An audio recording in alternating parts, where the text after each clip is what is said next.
Isang magandang umaga po ng Miyerkules sa inyong lahat. Latest weather update po muli tayo September 13, 2023.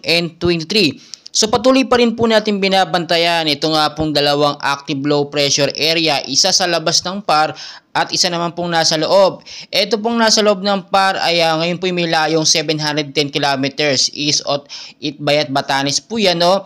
Na may lakas pong hangin na pumapalo po ngayon sa 35 km per hour. Malapit pa rin po sa sentro na may bugso naman pong pumapalo sa 55 km per hour pa northwestward po ang kilos sa bilis po na 20 km per hour. So, binabantayan po natin ngayon, hindi na po itong nasa labas na PAR, no, na active low pressure area. Ito na pong nasa loob dahil posible nga po itong maging isang ganap na bagyo kapag lumakas po yung hangin niya.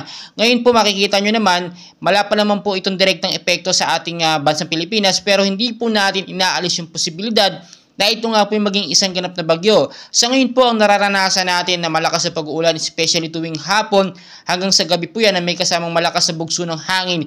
Yan pa rin po yung hanging habagat, no, or southwest monsoon na pinapalakas nga po ng mga cloud cluster at ng mga LPA na nakapalibot po sa Philippine Area of Responsibility natin. So kahit po walang bagyo sa ng panahon, ngayon po ang best way para tayo ay maghanda, maging I am ready tayo sa mga posibilidad. Lalo na po kapag alam nating may bagyo or may active low pressure area, warnings na po yun or indication na po yun na dapat maghanda na tayo dahil anytime nagbabago po ang kilos or nagbabago po ang galaw nun. Minsan akala natin mahina lang, nasa 35 km per hour, bigla po yan at posible po yan pumalo from 50 to 65 km per hour, which is typhoon category na nga po. So ngayon, binabantayan pa rin natin yan, yung galaw niya at yung direksyon.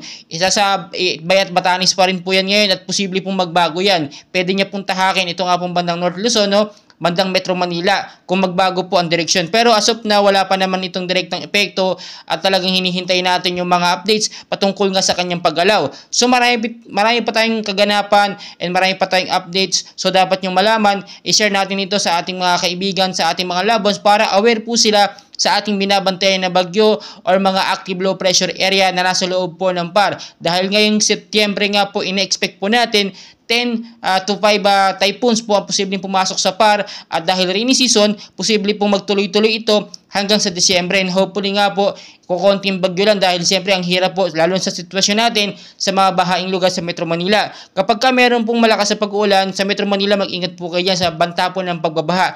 Kaya din po sa lugar na matataas, kapag meron patuloy na pag-uulan, mag-ingat po tayo sa mga lugar na matataas, umiwas po tayo dyan dahil posible po magkaroon ng landslide dahil sa malakas na pag-uulan. So patuloy ko po kayong update and please huwag niyo pong kalimutan mag-like and subscribe.